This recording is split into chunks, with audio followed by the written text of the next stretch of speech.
Good evening. My name is Whitney, and this evening I'll be presenting in front of my audience of why the U.S. needs to abolish the death penalty.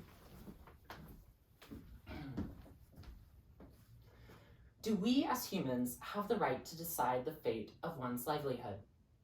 As of right now, the U.S. government believes so, but is it right? I don't believe so. Today, I'll be expressing with all of you why I believe the U.S. needs to abolish the death penalty. The death penalty has existed within the United States legal system since the founding time of this country. It's been a form of capital punishment since, and has been a penalty for the highest crime violators. Yet, while some have viewed this form of unruly power to decide the fate of someone's death okay, I find this form of punishment to be ineffective in the grand scheme of things. For starters, as I've sourced from ACLU.org, the death penalty is a waste of taxpayer funds and has no public safety benefit. Law enforcement who were surveyed agreed that capital punishment does not deter violent crimes from happening.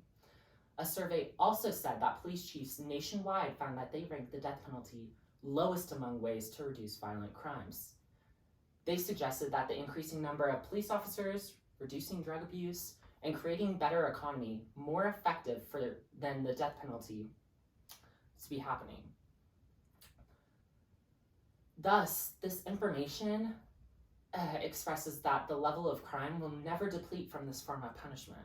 So is it truly effective in dealing with what the death penalty was originally enforced to accomplish? It sure doesn't seem like it. Now, as it goes for how many tax dollars this is costing Americans nationwide, I found from deathpenaltyinfo.org that $114 million a year is committed to this form of punishment. That's a lot of money, right? Now, with this costing Americans millions and crime continuing regardless of this punishment being enforced, it seems not very effective. In addition to the cost alone, from ACLU.org also brings up how innocent people are often sentenced to death. Since 1973, over 156 people have been wrongfully convicted in 26 states. That's 1 out of every 10 that was falsely exonerated.